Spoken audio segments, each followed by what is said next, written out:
किसने कर दिया तुमको बेवकूफ कि साली आदि घरवाली होती है? किसने कहा कि भाभी से मजाक करना चाहिए?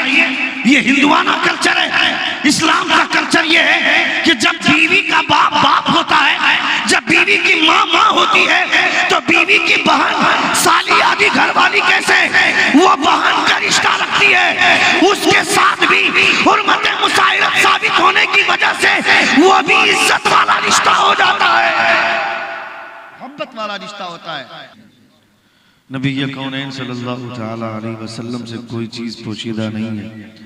बड़े अच्छे अच्छे लोग, बावकार कदावर शख्सियतें मेंबर नूर पर जलवार हैं।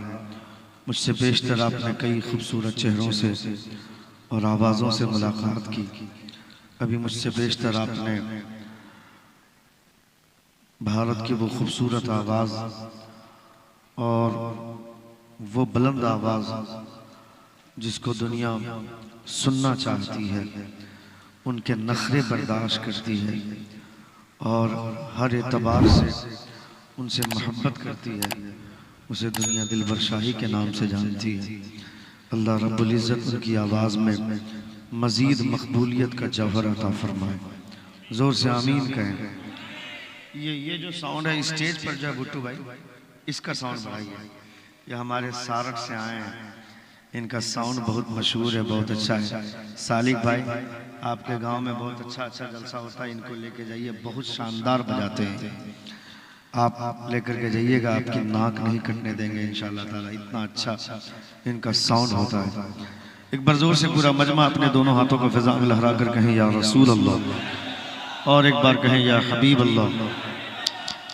और इस दरमियान में खिताब भी आपने मुलाहदा फरमाया।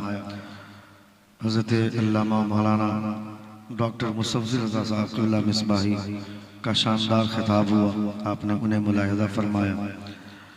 मेरे बाद आप मुस्तफ़ा के घर की बातें मुस्तफ़ा के शहज़ादे से मुलाहदा करेंगे। हज़रत अल्लामा मौलाना सैयद यूनुस आगा क़ादरी साहब क़िबला मद्दजिल्लहुन नूरानी, मेरे रफ़ीक शफ़ीक मेहरबान दोस्त हज़रत अल्लामा मौलाना अब्दुल वहाब सालिक भागलपुरी साहब क़िबला मेरे बाएं तरफ तशरीफ़ फरमाएं। हम लोग बचपन के दोस्त हैं और हम सबक साथी हैं। स्टेज पे जब मुलाकात होती है तो वो पुरानी यादें तसव्वुरात की दुनिया में रहती हैं। अल्लाह रब्बुल इज़्ज़त इस दोस्ती को, इस मोहब्बत को सलामत रखे और मैदान महशर में भी ये दोस्ती काम आ जाए। मोहतरम शफ़क़ दुमकावी साहब से भी आपने खूबसूरत नातिया शायरी का गुलदस्ता मुलाहदा फरमाया। अभी आप देखेंगे थोड़ी ही देर में शहज़ादे हुज़ूर शेखुल मुस्लिमीन, शेख तरीक़त, रहबर राह शरीयत हज़रत अल्लामा मौलाना सैयद शाह शाहिद रज़ा साहब क़िबला मिसबाही रहमानी मद्दजिल्लहुन नूरानी के चेहरे की आप ज़ियारत करेंगे। अखलाक देखिए, किरदार देखिए और चेहरे को देखिए तो ऐसा लगता है कि हुज़ूर शेखुल मुस्लिमीन हमारे दरमियान में हैं। हुज़ूर शेखुल मुस्लिमीन अलैहि रिज़वान के शहज़ादे को देखने के बाद हुज़ूर शेखुल मुस्लिमीन की याद आती है। वो तशरीफ़ लाने वाले हैं, आप उनके भी चेहरे की ज़ियारत करेंगे। मैं मुबारकबादी पेश करता हूँ जनाब मुज़फ़्फ़र साहब और उनके वालिद मोहतरम। अज़मत वालिदैन कॉन्फ्रेंस लोग माँ बाप के इंतकाल के बाद अक्सर व बेशतर करते हैं, हम लोग भी ऐसे ही जलसा पढ़ते हैं। माँ बाप के 40वां के मौके से या तो लोग अज़मत वालिदैन कॉन्फ्रेंस करवाते हैं या फिर बरसी के मौके से या फिर तीजा के मौके से। अक्सर व बेशतर जलसे हम, कल भी हमारा जलसा था उड़ीसा में, कटक में, थोरियापाड़ा में एक जलसा था। वो जलसा भी अज़मत वालिदैन कॉन्फ्रेंस के नाम से मंसूब था। उस जलसे में हुज़ूर सैयद गुलज़ार मिल्लत तशरीफ़ फरमा थे। रात के 2 बजे से हम लोग चले हैं और आकर के रात के 10 साढ़े 10 बजे यहाँ पहुँचे हैं। वहाँ भी अज़मत वालिदैन कॉन्फ्रेंस और यहाँ भी अज़मत वालिदैन कॉन्फ्रेंस।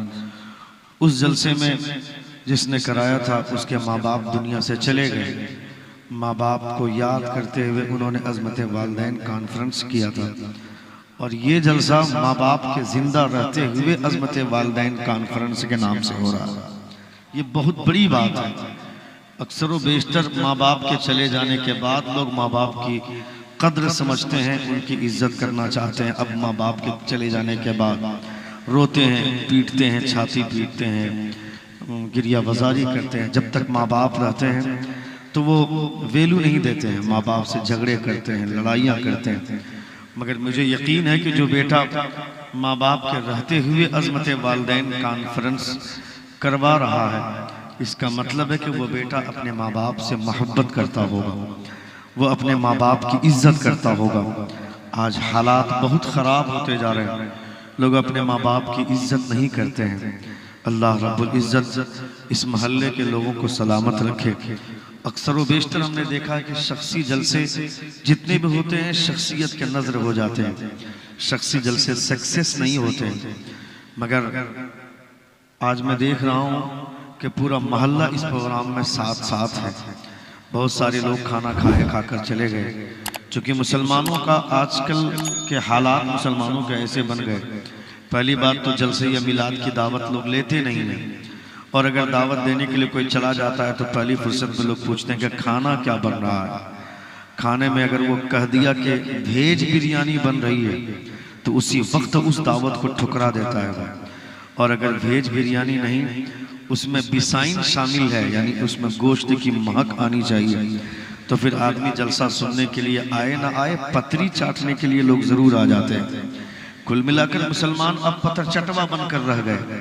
जब तक पतरी चाटने की दावत न मिले, मैं आप लोगों को नहीं बोल रहा हूँ कि आप लोग पतरी चाटने के लिए आए, इतनी रात तक अगर आप बैठकर हुजूर का जिक्र मुलाहिदा कर रहे हैं, इसका मतलब है कि खाना तो एक बहाना था, असल में आपको हुजूर के बज़्म को सजाना था। जोर से बोले, जोर से बोले, जोर से बोले। आप खाना खा करके बैठे हैं, ये इस बात की दलील है कि इतनी रात तक आप बैठे हैं। आप खाना खाने के लिए नहीं आए थे, हुजूर की महफिल को सजाने आए थे, और हुजूर की महफिल को सजाते हुए अपनी आखिरत को सजाने आप आए, अपने दिल को सजाने आए। वरना जो लोग 12 बजे चले जाते हैं, 11 बजे चले जाते हैं, उनका मकसद होता है अच्छा खाना खाएंगे, क्योंकि जलसों में अक्सर बेशतर अच्छा खाना मिलता है, खाना खाएंगे, खाकर चले जाएंगे। ये हुजूर की महफिल है। जो हरकतें आज सुन्नी लोग करते हैं अपने जलसों में, ये हरकतें देवबंदियों को करनी चाहिए थी, वहाबियों को करनी चाहिए थी, क्योंकि वहाबियों का ये अकीदा है कि माद अल्लाह हुजूर मरकर मिट्टी में मिल गए। हमारा ये अकीदा कि हुजूर जैसे कल देखते थे आज भी देख रहे, सुबह क़यामत तक मुस्तफ़ा वैसे ही देखेंगे। ये हमारा अकीदा है। नबी कौनैन सल्लल्लाहु तआला अलैहि वसल्लम ने जबल उहुद पर अपना पाँव रखा था तो वह पहाड़ कांपने लगा था। ये तो रावी का बयान है, मगर आशिक की ज़बान ये कहती है वह पहाड़ कांप नहीं रहा था, बल्कि हुजूर के पाँव की नरमी का एहसास करते हुए वह पहाड़ वजद में झूमने लगा था। हुजूर फरमाते हैं हाज़ा जबल उहुद युहिब्बुना व नुहिब्बुहु, ये उहुद का पहाड़ है, ये हमसे मोहब्बत करता है, हम इससे मोहब्बत करते हैं। पहाड़ बोलता नहीं है, पत्थर को ज़बान नहीं होती है, पत्थर बोलता नहीं है, मगर मुस्तफ़ा जान रहे हैं कि ये पहाड़ हमसे मोहब्बत करता है। मैं ये कहना चाहता हूँ कि जब पत्थरों की मोहब्बत का एहसास मुस्तफ़ा करते हैं, तो हम अगर यहाँ बैठकर मुस्तफ़ा का नाम लेते हैं, कोई जाने ना जाने आमना का लाल जानता है कि दीवाने उन्हें याद कर रहे हैं। नारे तकबीर, नारे रिसालत, मसलके आला हजरत, अज़मत वालिदैन कॉन्फ्रेंस। वाह वाह सुभान अल्लाह। कोई जाने, अरे क्यों इनाम दे रहे हो? हमारे बहुत अच्छे दोस्त, क्या नाम है, मासूम, मौलाना मासूम साहब, क्यों इनाम दे रहे हैं आलिमों को? ये लोग बेवकूफ हैं क्या? इन लोगों को मालूम है कि इनाम आलिम को नहीं देना चाहिए, इनाम सिर्फ शायर को देना चाहिए, है कि नहीं? ये बात सही है कि नहीं? इनाम आलिमों को नहीं देना चाहिए। आलिमों के बच्चे नहीं होते हैं, मुकर्रिरों के बच्चे नहीं होते हैं, वो सब के सब बांझ होते हैं। तुम लोगों की वजह से, तुम लोगों की बेराहरवी की वजह से लोग अपने बच्चों को मदरसे में पढ़ाने नहीं लगे। पता है आपको? अच्छी आवाज होने की बुनियाद पर लोग स्टेज पर हैं और आवाज ही की बुनियाद पर लोग इनाम देते हैं। मैंने जो अकीदे की बात की आपके सामने, उस अकीदे पर तो पूरा मजमा को मचल जाना चाहिए था। और एक साहब ने उठ करके इनाम दिया तो आपको लाज भी नहीं लग रहा कि मजमे से कोई आदमी उठ करके दे? अभी तक किसी को लाज नहीं लगा। ये सब क्यों बोलना पड़ता है? ये देखिए हमारे पत्थरा कुंडी, मैं बहुत सारे लोगों को जानता हूं। मैं सालिक भाई पैसा दबा कर रखिए, हवा बहुत तेज चल रही है।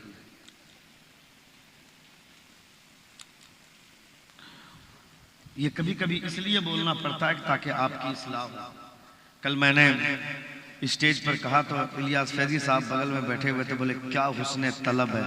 मैंने कहा इसे हुस्न तलब नहीं बोलते, इसे हुस्न इस्लाह बोलते हैं। हुजूर मुजाहिद मिल्लत रहमा फरमाते हैं कि आलिमों को पैसे दो, आलिमों को पैसे दोगे तो ये गारंटी कि वह पैसा ताश के पत्तों में नहीं जाएगा, वह पैसा शराब की भट्टियों में नहीं जाएगा, वह पैसा जुए के अड्डे पे नहीं जाएगा। उस पैसे से या किताब खरीद कर उसका मुताला करेगा या फिर कुछ बाजार से खरीद कर खाएगा, उससे खून बनेगा, उससे एनर्जी आएगी और जब वो एनर्जी के साथ तकरीर करेगा तो जो सवाब खुदा उस आलिम को देगा, खुदा तुम्हें भी अता फरमाएगा।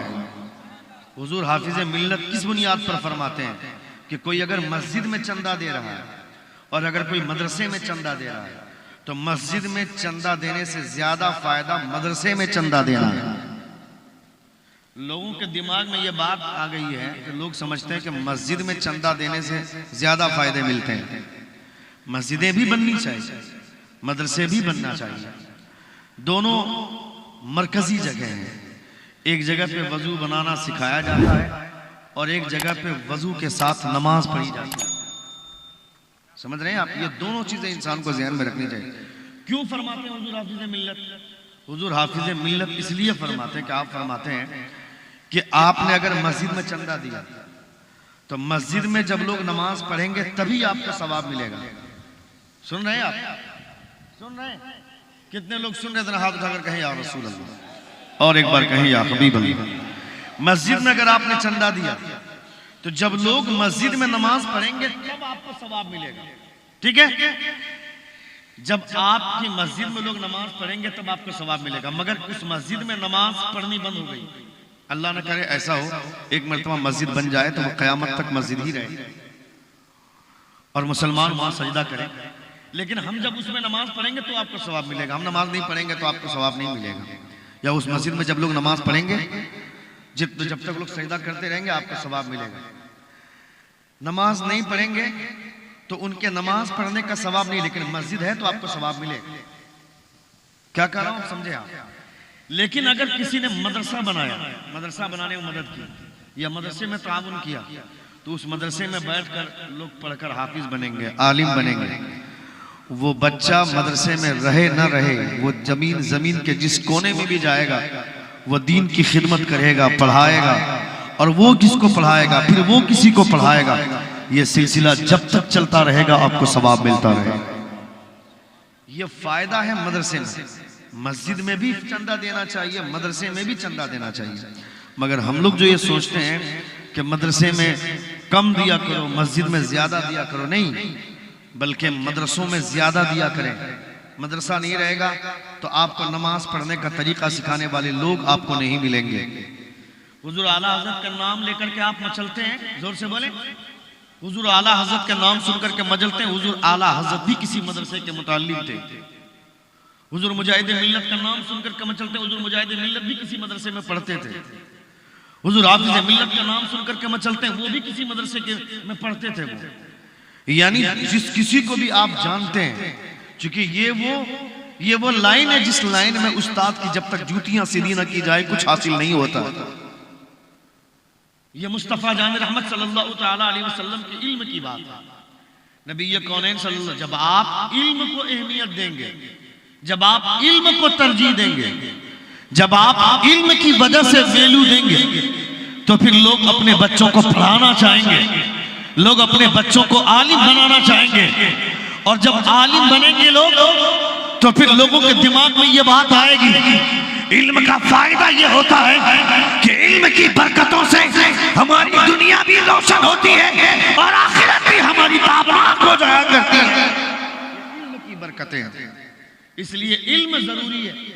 अगर हमारे बच्चों के पास इल्म नहीं रहेगा तो वो नहीं जानेगा कि माँ बाप की इज्जत क्या होती है, माँ बाप का एहतराम क्या होता है, माँ बाप का वकार क्या होता है। बीवी के सालगिरह के मौके से, शादी के सालगिरह के मौके से अपनी बीवी को सोने का हार दे दिया, सोने की अंगूठी दे दी।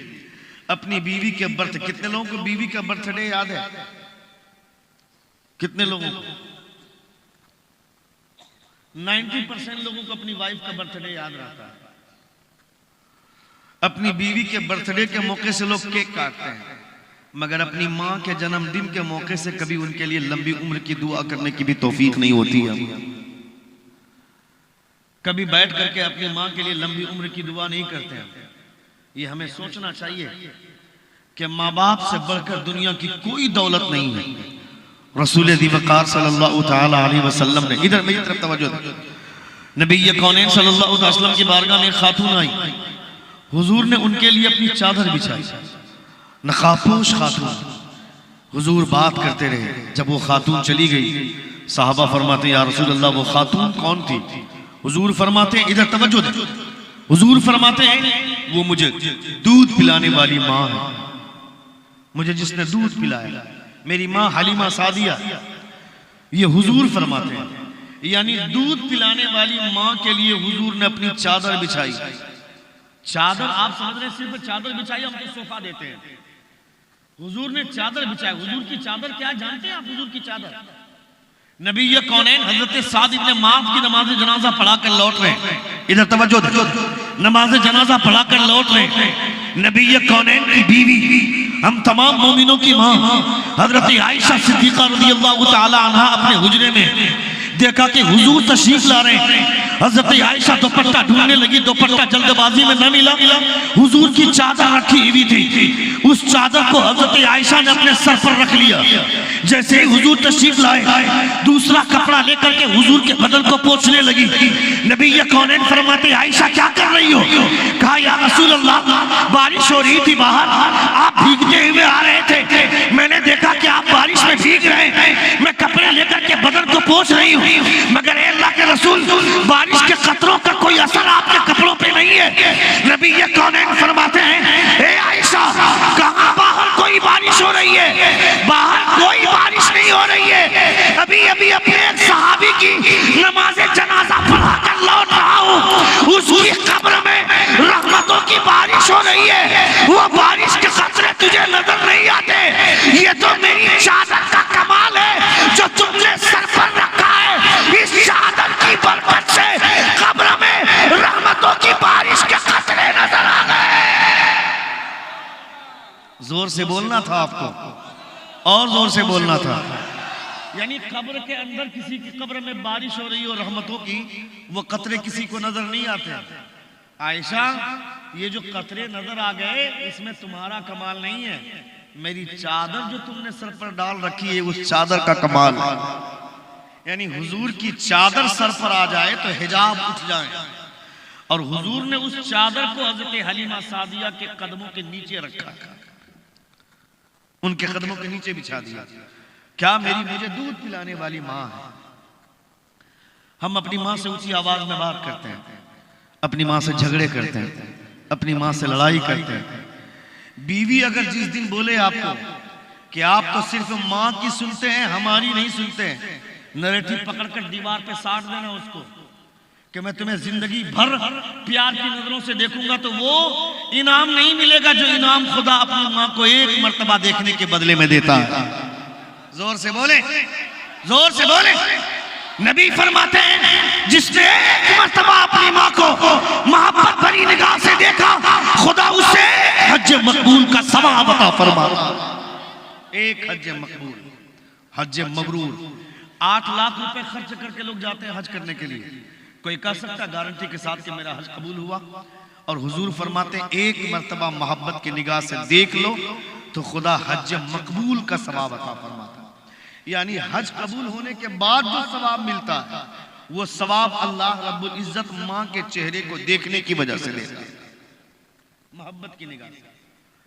आप हुजूर के जलसे में आए हैं और फिर इस जलसे में आप अज़मत वालिदैन कॉन्फ्रेंस का बैनर देख रहे हैं। आप इससे आपको ये एहसास होना चाहिए कि हम भी अपने माँ बाप से प्यार करेंगे, अपनी माँ की इज्जत करेंगे, अपने बाप के सामने कभी बैठते हैं आप? जब बाप घर में रहे, अकेले रहे, कभी वहां पे 10 मिनट 15 मिनट जाकर के बैठिए। आप बैठिएगा, सुकून मिलेगा, उस बाप को अच्छा लगेगा। आजकल 90% 90 नहीं बल्कि 99% नौजवानों का हाल ये है कि वो अपने बाप के सामने बैठता तक नहीं है। और जब उसको पूछो तो कहेगा कि हिम्मत नहीं होती है। अच्छा, हिम्मत नहीं होती? बीवी को आने दो, फिर तुम्हारी हिम्मत कैसे सर चढ़कर बोलेगी देखेंगे। बीवी आने के बाद हिम्मत बढ़ जाती है, फिर घर के बंटवारे की बात करता है। कभी बाप के सामने बैठ गया मोहब्बत के साथ और 10 मिनट 15 मिनट गुफ्तगू उस बेटे से पूछिए जिसका बाप नहीं है। जब आप अपने बाप से प्यार करेंगे, अपने बाप के सामने 10 मिनट बैठेंगे तो आपको हिम्मत आएगी। दुनिया के तमाम दरवाजे बंद हो जाते हैं सहारे के। बाप लाठी के सहारे पर चलता है, उस वक्त भी बाप बोलता है अपने बेटे को कि तुम परेशान ना हो, तुम्हारा बाप अभी जिंदा है। जोर से बोलो ना, तुम्हारा बाप उस उम्र में भी जो बगैर लाठी के चल नहीं सकता है 2 कदम, बगैर सहारे के वो नहा नहीं सकता है, बगैर सहारे के वो बाथरूम नहीं जा सकता है। मैं बाहर जॉब करता हूँ और हफ्ते में 15 बार 20 बार अपनी माँ से बात करता हूँ, मगर कभी अपने बाप के नंबर पर फोन नहीं करता हूँ। और मेरा बाप जब मैं किसी परेशानी में होता हूँ, मैंने बाप को फोन नहीं लगाया, अपनी माँ को फोन लगाया, अपनी माँ से बात करके अपनी परेशानी बता रहा हूँ। मेरा बुरा बाप बिस्तर पे सोया हुआ है, बिस्तर पे सोए सोए बोल रहा है, बड़ा का बेटा है, उसको बोल दो परेशान ना हो। उसका बाप जब तक जिंदा है वो हिम्मत से जिंदा रहेगा, जब तक मैं हूं कोई परेशानी नहीं होने दूंगा। तुम्हारा बाप जेब खर्च मांगता है, तुम उससे हिसाब मांगते हो, कहते हो कल 500 रुपया दिया तो आज क्या कर रही हो, आज फिर मांग रहे हो। तुम्हारा बाप 1000 रुपया मांगता है तो उससे हिसाब मांगते हो। तुम्हारी बीवी बोलती है कि रोज रोज इतना पैसा देते, कहीं पूछते क्यों नहीं क्या करता है पैसा। तुम्हें उसी वक्त अपनी बीवी को तमाचा मारना चाहिए था, मैं अपनी उम्र का हिसाब करूं तो मेरे बाप का इतना कर्ज निकलेगा कि मैं पूरे वजूद को बेचकर भी उस कर्ज को चुका नहीं पाऊंगा। 500 और 1000 रुपए जेब खर्च देता हूं उसका हिसाब लेने के लिए तू बोलती है। कभी कभी अकेले में बैठकर अपने बाप को याद करें, आप अपने बाप से बैठ करके मशवरा करें। कसम खुदा की, दुनिया में सबसे ज्यादा एनर्जी अगर आपको मिलेगी तो अपने बाप के जुमले से आपको मिलेगी। बीवियां घर को बर्बाद करती हैं, औरतें घर को बर्बाद करती हैं, वो घर में चैन से किसी को जीने नहीं देती। अब वो मर्द का कमाल कितना होता है कि वो मर्द किस कदर अपने घर को संभालता है, अपनी बीवी को कंट्रोल में रखता है, ये उसके कमाल की बात है। बीवी, मैं नहीं कहता हूं कि बीवी के साथ नाइंसाफी होनी चाहिए, बीवी के साथ इंसाफ भी होना चाहिए, उसके ऊपर जुल्म मत कीजिए। अपनी बीवी का जूठा नहीं खाएंगे हम, अपनी बीवी के पिए हुए गिलास में पानी नहीं पिएंगे हम, ये तो हम लोग सोचते हैं। मगर जब हजरत आयशा उम्मुल मोमिनीन हजरत आयशा जब पानी पीती थी, हुजूर फरमाते थे, आयशा तुमने जहां से पानी पिया है वो जगह बताओ, वहां से मैं भी पानी पीऊंगा ताकि मोहब्बत में इजाफा हो जाए। बीवी का जूठा खाते हैं आप? खाते हैं आप? नहीं खाते। इज्जत घट जाएगी, वकार गिर जाएगा। क्यों बीवी का जूठा खाएंगे? बीवी का जूठा वो खाते हैं जो जोरू के भाई साहब, हेलो हेलो सर, उठा पे। अच्छा, यहां भी दोस्त ढूंढ रहे हैं, यहां भी अकेले बैठने में अच्छा नहीं लगता, यहां भी दोस्त ढूंढ रहे हैं। अल्लाह करे कि आप मस्जिद में भी दोस्त ढूंढ लें। जोर से बोले, जोर से बोले। आप नमाज, इसीलिए उलमा फरमाते हैं कि जब कोई नमाज जवान नमाज पढ़ता है और जब कोई बूढ़ा नमाज पढ़ता है तो बूढ़े की नमाज का 70 गुना ज्यादा सवाब खुदा जवानों की नमाज का देता है। उसका फायदा क्या मालूम है? जब कोई जवान नमाज पढ़ता है, बूढ़ा आदमी नमाज पढ़ता है, तो लोग ये कहते हैं, हमने सुना है कहते हैं, मैं बोकारो थर्मल में नौजवानों से कहा कि आप लोग मुरब्बियों की इज्जत नहीं करते, मुरब्बियों की बात नहीं मानते, बूढ़ों की बात माननी चाहिए। बोला हजरत इन लोगों की बात क्या मानेंगे? आप कितना दिन हुआ हजरत आपके आए हुए? हम लोगों ने इनकी जवानी देखी है, ये सब अय्याश लोग हैं, आज मस्जिद गए हैं, इनकी जवानी देखते हैं, हम लोगों ने देखी है, घिन आती है इन लोगों की जवानी देखने के बाद।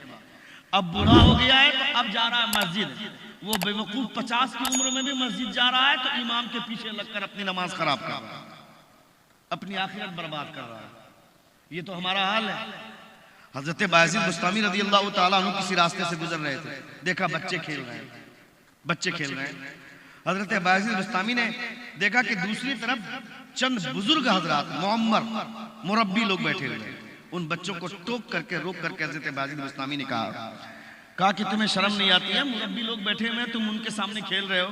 उन बच्चों का जवाब सुनिए, उन बच्चों का जवाब। वो बच्चे जवाब देते हैं, कहता जब से इन लोगों के दिल से खुदा का खौफ निकल गया है, हमारे दिल से इनका रोब भी निकल गया है।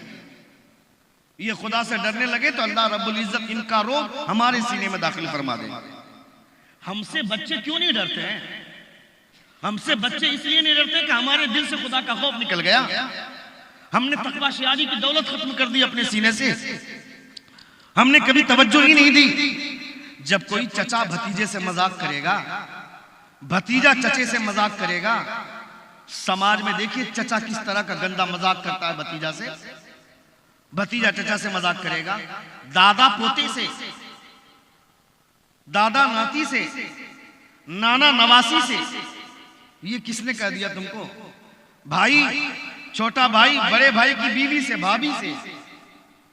ये तुम्हारा कल्चर है क्या? ये तुम्हारा कल्चर नहीं है, ये तो हिंदुओं का कल्चर है, ये हिंदुओं का तरीका है। किसने कह दिया तुमको बेवकूफ कि साली आदि घरवाली होती है? किसने कहा कि भाभी से मजाक करना चाहिए? ये हिंदुआना कल्चर है। इस्लाम का कल्चर ये है कि जब बीवी का बाप बाप होता है, जब बीवी की माँ माँ होती है, तो बीवी की बहन साली आदि घरवाली कैसे वो बहन का रिश्ता रखती है, उसके साथ भी हुर्मत मुसाहिरत साबित होने की वजह से वो भी इज्जत वाला रिश्ता हो जाता है, मोहब्बत वाला रिश्ता होता है, गंदे और घिनौने मजाक वाला रिश्ता नहीं होता है। ला तजमिउ बैनल उख्तैन, ला तजमउ बैनल उख्तैन। दो बहनों के दरमियान में शादी करने की इजाजत नहीं है हमारे समाज, अल्लाह रब्बुल इज्जत का हुक्म है। और अगर दूसरी से शादी कर रहे हैं तो पहली को छोड़ना होगा। एक साथ दो बहनों को, दो सगी बहनों को निकाह में नहीं रख सकते, ये हमारा कानून है। तो फिर साली आदि घरवाली कैसे हो गई? किसने तुमको समझाया? किसने तुमको बताया? ये किस बेवकूफ ने तुमको ये कल्चर दिया? और इस गंदे कल्चर को हम लोग धोते हैं और धो करके अपनी जिंदगी को सुन रहे हैं कि बहुत अच्छा बना रहे हैं। नहीं, ये तरीका गलत है। महरम किसे बोलते हैं, गैर महरम किसे बोलते हैं जानते हैं आप? गैर महरम किसे बोलते हैं? इधर इधर मेरी तरफ तवज्जो है बाबू। गैर महरम किसे बोलते हैं?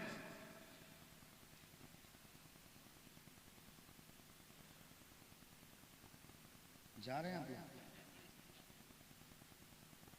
ये वाला सुन लीजिए, गैर महरम किसे बोलते हैं? नहीं जाइए, बूढ़े लोगों को रोकना ठीक नहीं है।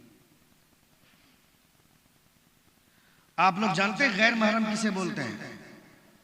इतने बड़े मजमे में से कोई एक आदमी बता दे कि गैर महरम किसे बोलते हैं? महरम किसे बोलते हैं? गैर महरम किसे बोलते हैं? कुछ नहीं मालूम। 40 साल मेरी उम्र हो गई, जलसा सुन रहे हैं, ये नहीं जान सके। हर जुमा मस्जिद में जाते हैं, तकरीर होती है, ये नहीं सीख सके। इमाम साहब को हम लोग मसला बताते हैं, हम लोगों को मसला सीखने के लिए टाइम नहीं है। अभी हम लोग क़यामगाह में थे, 8-10 नौजवान लड़के हम लोगों के साथ बैठे हुए थे। बदतमीजी है कि हम लोगों के साथ बैठ करके वहीं बगल में बैठ करके मैच देख रहा है, कोई ड्रीम 11 में टीम बना रहा है, तेरा बाप सीखेगा शरीयत? हुजूर की शरीयत तुम जानोगे? तुमको इतनी सी बात नहीं मालूम कि गैर महरम किसे बोलते हैं, महरम किसे बोलते हैं, और तुमको लगेगा एक मर्तबा सुभान अल्लाह बोल दो जन्नत में चले, तेरे बाप की जन्नत है। एक मर्तबा सुभान अल्लाह बोलोगे जन्नत में चले जाओगे? इतनी आसान है क्या जन्नत? मजाक बनाया हमने, हुजूर की शरीयत के साथ खिलवाड़ किया, अपनी जिंदगी के साथ मजाक किया हमने। और हमको वो मुकर्रिर चाहिए जो शॉर्टकट में, हेलो आपके लिए भी तकरीर नहीं जरूरी अगर आप सर पर टोपी लगाए हुए हैं तो एक बार जोर से कहें या रसूल अल्लाह। क्योंकि हुजूर सिर्फ मुसलमानों के लिए नहीं है, हुजूर पूरी कायनात के लिए है। कुल या अय्युहन्नास इन्नी रसूलुल्लाह इलैकुम जमीआ, नबी कौनैन पूरी कायनात के लिए, हुजूर की तालीम पूरी कायनात के लिए। डॉक्टर जॉन बर्नार्ड शाह बोलता है दुनिया में हर आदमी मतलबी होता है, हर आदमी मतलब के लिए किसी को पूछता है, बगैर मतलब के कोई अगर दूसरे से प्यार करता है तो दुनिया में सिर्फ एक इंसान है जिसे मोहम्मद रसूलुल्लाह कहा जाता है। वो सिर्फ बगैर मतलब के दुनिया वालों से प्यार करते हैं, मतलब उसमें नहीं होता है। कौन आदमी गरीब के साथ बैठता है? अमीरों के साथ बैठना चाहते हैं लोग, अमीरों के साथ प्यार करना चाहते हैं, अमीरों के साथ दोस्ती करना चाहते हैं, अमीरों के होटल में बैठ करके खाना खाना चाहेंगे, रिक्शा वालों से जाकर के मोल मुलाय करेंगे। आज मैं शालीमार से हावड़ा आ रहा था, 40 रुपया भाड़ा था, तो 3 लोग बैठे हुए थे, उस रिक्शे वाले से बहस कर रहे कि नहीं 30 रुपया देंगे। मैंने कहा कि हाँ ले लो भाई 30 रुपया, बाकी जितना बच रहा मैं दूंगा। ये वो लोग हैं जो रेस्टोरेंट में जाकर के 1500 रुपया का खाना खाकर 50 रुपया 100 रुपया टिप देंगे, और ऑटो वाले से टोटो वाले से ये मोल मुलाई करेंगे, सब्जी वाले से। इनको तो शर्म ही नहीं आती। मैं दूंगा पैसा, ताखीर मत करो, क्योंकि मुझे ट्रेन लेनी थी और मैंने कसम खुदा कुछ पैसे की भरपाई की। उस आदमी ने कहा कि भैया मैं हिंदू हूं, आप मुसलमान हैं, मगर ऐसा कल्चर हमको कभी कभी देखने को मिलता है तो मुसलमानों के बीच में ही देखने को मिलता है। मैं खड़गपुर स्टेशन में उतरा, मैंने कहा कालिया होटल जाना है, एक रिक्शे वाले से बोला, उसने मैंने पूछा भाड़ा, बोला 150 रुपया लगेगा। मैं जान रहा हूं कालिया होटल कितनी दूरी पे है, मैं पैदल जैसे मगर थका हुआ था तो मैंने कहा कि नहीं चलो रिक्शे से चलते हैं। मैं रिक्शे पे बैठा, मैंने कहा दूंगा 150 रुपया। मैंने आज तक कभी रिक्शे वाले से मोल नहीं किया, वो 100 रुपया बोला है तो मैंने कहा कि हाँ 100 रुपया दूंगा, मैंने कभी 90 नहीं करवाया।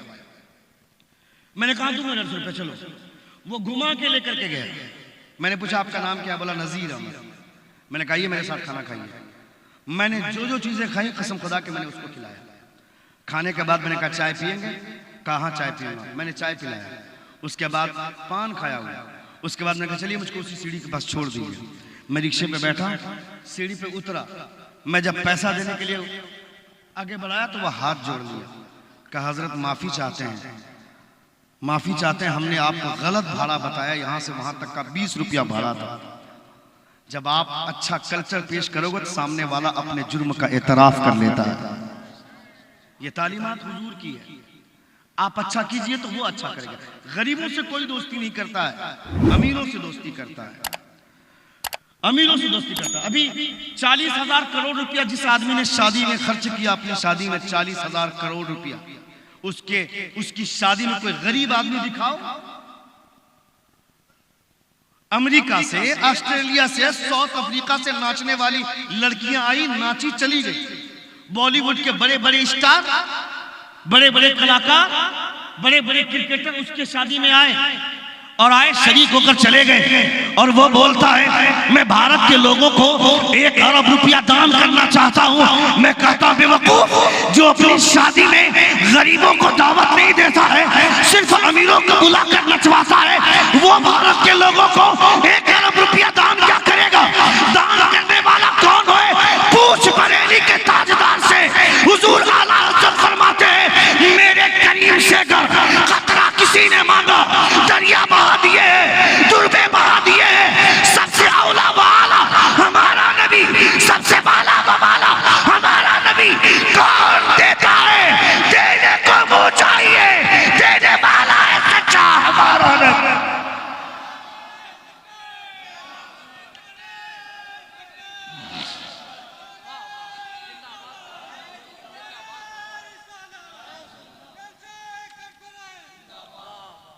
कौन देता है? देने को मुंह चाहिए, देने वाला है सच्चा हमारा, इसे बोलते हैं।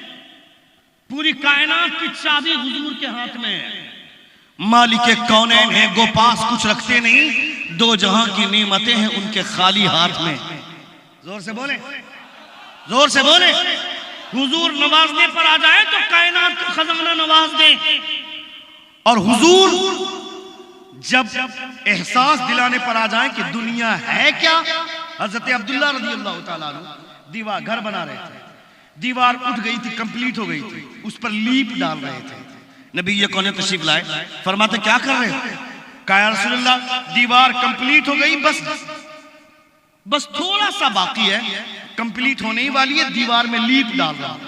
हुजूर फरमाते उससे ज्यादा करीब तुम्हारी मौत है, लात मारी दीवार गिरा दी। कहा जब मरना ही है तो फिर यहां घर बना के क्या होगा, वहां के लिए घर बनाएंगे। और हम करोड़ों रुपए की बिल्डिंग बना करके ठाठ से रहते हैं, सोचते कि हमको मरना ही नहीं है। तो हमने पूरी जिंदगी गुजार दी, हम ये नहीं सीख पाए कि महरम किसे बोलते हैं, गैर महरम किसे बोलते हैं। बता दूं कि छोड़ दूं? कितने लोग सुनना चाह रहे हैं? एक बार जोर से कहें या रसूल अल्लाह, और एक बार कहें या हबीब अल्लाह। सबक याद रखिएगा, भूलिएगा मत। गैर महरम उसे बोलते हैं जिससे निकाह हराम नहीं है, यानी जिससे निकाह हो सकता है उसे गैर महरम बोलते हैं।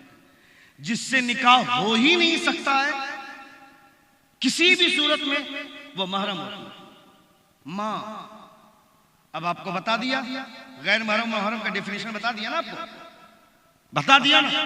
अब आप बताइए माँ महरम है गैर महरम है? जोर से बोले। दादी, दादी महरम के गैर महरम? महरम। नानी महरम? जोर से बोले। महरम पक्का कंफर्म है? Confirm, confirm. माँ, क्योंकि अल्लाह फरमाता हुर्रिमत अलैकुम उम्महातुकुम, तुम पर हराम की गई तुम्हारी माएं। मेरी माँ, उसकी माँ, उसकी माँ, उसकी माँ, ये सिलसिला जहां तक जाएगा सब के सब मेरे ऊपर हराम। इनसे कभी रिश्ता नहीं हो सकता, कभी निकाह, रिश्ता मतलब कभी निकाह नहीं हो सकता इससे। ये महरम है। गैर महरम उसे बोलते हैं जिससे निकाह हो सकता है। फूफू की बेटी, खाला की बेटी, चचा की बेटी, मामा की बेटी, महरम है कि गैर महरम? जोर से बोलिए। गैर महरम, इससे निकाह हो सकता है। और जो गैर महरम है पर्दा उसी से है। गैर महरम से पर्दा करने का हुक्म है। तो चचा की बेटी को बाइक में घुमाने की इजाजत नहीं है, खाला की बेटी को बाइक में घुमाने की इजाजत नहीं है, क्योंकि वो गैर महरम है। गैर महरम से पर्दे की जरूरत है। गैर महरम के साथ कोई भी आजादाना बर्ताव नहीं किया जाएगा। अपनी बेटी को बताओ, अपनी बहन को बताओ कि नकाब क्या चीज है, हिजाब क्या चीज है। अल्लाह सलामत रखे फिलिस्तीन के उस 7 साला बच्ची को जिसको एक आदमी ने पूछा था कि हल तुरीनी अंदर फुलूस, तुझे पैसा चाहिए? वो लड़की बोलती हाँ पैसा चाहिए। वो 7 साल की बच्ची को कहा जाता है अंजिली अल हिजाब, ये हिजाब उतार दे पैसा दूंगा। वो लड़की बोलती है मैं मर जाना गवारा कर सकती हूँ मगर फातिमा को नाराज करना गवारा नहीं। फातिमा को नाराज करना गवारा नहीं कर सकता हूं, नहीं कर सकती। कहा इज़ा अंज़लतु अल हिजाब, अगर मैंने हिजाब उतार दिया तो फातिमा नाराज हो जाएंगी मुझसे, इसलिए मैं फातिमा को नाराज नहीं कर सकती हूँ, मुझे पैसा नहीं चाहिए। तुम्हारी बेटियां, तुम्हारी बहनें, हमारी बेटियां, हमारी बहनें 100 रुपये के रिचार्ज के चक्कर में अपनी जिंदगी नहीं, अपनी इज्जत दांव पे लगा के आती हैं। कॉलेज जाती हैं, स्कूल जाती है, कभी आने के बाद कभी पूछा तुमने? कभी अपनी बेटी का बैग चेक किया? कभी अपनी बेटी का मोबाइल चेक किया? बहुत ज्यादा सेठ बनने की जरूरत नहीं है। कोई मत समझना कि मेरी बेटी दूध की धुली हुई है। जो लड़की ये बोलती है कि दिल अच्छा तो सब कुछ अच्छा, मुझ पर ज्यादा पाबंदी मत लगाओ, दिल गंदा होगा तो कहीं भी बुराई कर लूंगी। और दिल अच्छा रहेगा तो मैं बाहर भी रहकर अपने आप को बचा लूंगी। उसे बता कि दुनिया में हुजूर की बीवी से ज्यादा पाक दामन कोई नहीं है। जोर से, दुनिया में हुजूर की बीवी से ज्यादा पाक दामन कोई नहीं है। हजरत उम्मे सलमा हुजूर के साथ बैठी हुई हैं। हजरत अब्दुल्ला बिन उम्मे मक्तूम नाबीना सहाबी हैं। उन्होंने आवाज लगाते हुए अपने आप को हुजूर से इजाजत चाहते हुए हुजूर से इजाजत लेकर अंदर आना चाहा। नबी कौनैन ने हजरत उम्मे सलमा को कहा, उम्मे सलमा अंदर जाओ, उम्मे सलमा अंदर जाओ। उम्मे सलमा फरमाती है, ए अल्लाह के रसूल, वो तो नाबीना सहाबी है, वो तो देख नहीं सकता है, उसके लिए मुझे अंदर जाने की हुक्म क्यों दे रहे हैं? हुजूर फरमाते हैं, ए उम्मे सलमा, वो नहीं देख सकता है तो क्या है, तुम तो देख सकती हो ना। इसे कहते हैं पर्दे की अहमियत। हुजूर की बीवियां, दुनिया की तमाम औरतें एक तरफ और हुजूर की एक बीवी एक तरफ। या निसा नबी लस्तुन्न का अहद मिनन निसा, ए नबी की बीवियां, दुनिया की कोई औरत तुम्हारी तरह हो ही नहीं सकती है।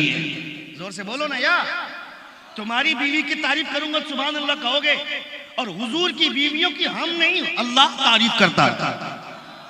वो हुजूर की बीवियां हैं, हम तमाम मोमिनों की माएँ हैं। वो एहतराम के एतबार से सिर्फ उनकी कोख से जन्म नहीं लिए हम, जन्म देने वाली माँ हमारी एक है, मगर एहतरामन दर्जा इतना ऊंचा कि वो सब हमारी माँ का दर्जा रखती हैं। एक लफ्ज भी बदतमीजी का नहीं बोल सकते, एक लफ्ज भी बेअदबी का नहीं बोल सकते हैं। क्यों? क्योंकि हुजूर ने उनको सीने से लगाया है। जोर से बोले, हुजूर के निकाह में वो आई, अल्लाह सलामत रखे। तो चचा की बेटी से पर्दा होगा? जोर से बोलिए ना। मामा की बेटी से पर्दा होगा, खाला की बेटी से पर्दा होगा, और उसे भी चाहिए, उस लड़की को भी चाहिए कि मामा का बेटा हो, चचा का बेटा हो, खाला का बेटा हो, इन सबों से पर्दे का हुक्म है, इन सबों से पर्दा करने का हुक्म है। हमारी बेटी अगर कॉलेज जाती है तो कभी कभी कॉलेज में जा करके देखिए कि वो कॉलेज में पढ़ाई कर रही हैं या फिर ड्रामा कर रही हैं, जाके देखने की जरूरत है। अगर हमारी बच्चियां आवारा हो रही हैं तो हम उसके जिम्मेदार हैं। अपनी बेटियों को संवारना हमारी जिम्मेदारी है। रात के किसी भी हिस्से में आप कभी कभी आप जाग जाए तो अपनी बेटी के कमरे में कान लगा करके सुने आप कि मेरी बेटी पर, बस खत्म कर रहा हूँ 2 मिनट में, मेरी बेटी पढ़ाई करने के लिए अलग कमरे में सोती है, वो पढ़ाई कर रही है या वीडियो कॉलिंग में किसी से बात कर रही है। भगवा लव ट्रैप की वजह से कितनी लड़कियां गैर मुस्लिमों के साथ भागकर शादी कर ली, मालूम है आपको? ये सब वो लड़कियां हैं जिन लड़कियों को बाप ने आजादी दी, उसे समझाया नहीं, उसे बताया नहीं, अपनी बेटी के दिमाग में नशा चढ़ा दिया कि डॉक्टर बनोगी तो पैसा मिलेगा, इंजीनियर बनोगी पैसा कमाओगी, प्रोफेसर बनोगी पैसा कमाओगी।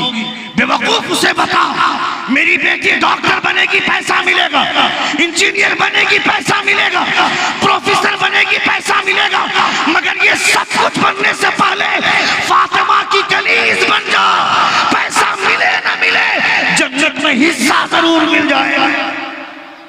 ये तरबियत अपनी बच्चियों को दो, ये समझाओ, ये कहो कि ईमान की दौलत के आगे कोई दौलत नहीं है, इससे बड़ी कोई दौलत ही नहीं है। ये दुनिया की सारी मोहब्बतें फानी हैं, मगर हुजूर की मोहब्बत दवाम की सूरत इख्तियार करती है। जिसने हुजूर से प्यार किया, जिसने हुजूर से, बातें बहुत सारी मेरे दिमाग में, चूंकि ताखीर से हमको पेश ही किया गया, इंशाअल्लाह ताला फिर कभी ज़िंदगी ने वफा की तो मुकम्मल गुफ्तगू होगी। हमारे बोलने में या आपके सुनने में कोई गलती हुई हो, सभी हजरात हमारे साथ मिलकर बावाज़ बुलंद तौबा इस्तग़फ़ार पढ़ें। अस्तग़फ़िरुल्लाह रब्बी मिन कुल्लि ज़ंबिन व अतूबु इलैह। ज़ोर से कलमा शहादत पढ़िए, अशहदु अल्ला इलाहा इल्लल्लाह व अशहदु अन्ना मुहम्मदन अब्दुहु व रसूलुहु। अस्सलामु अलैकुम व रहमतुल्लाह।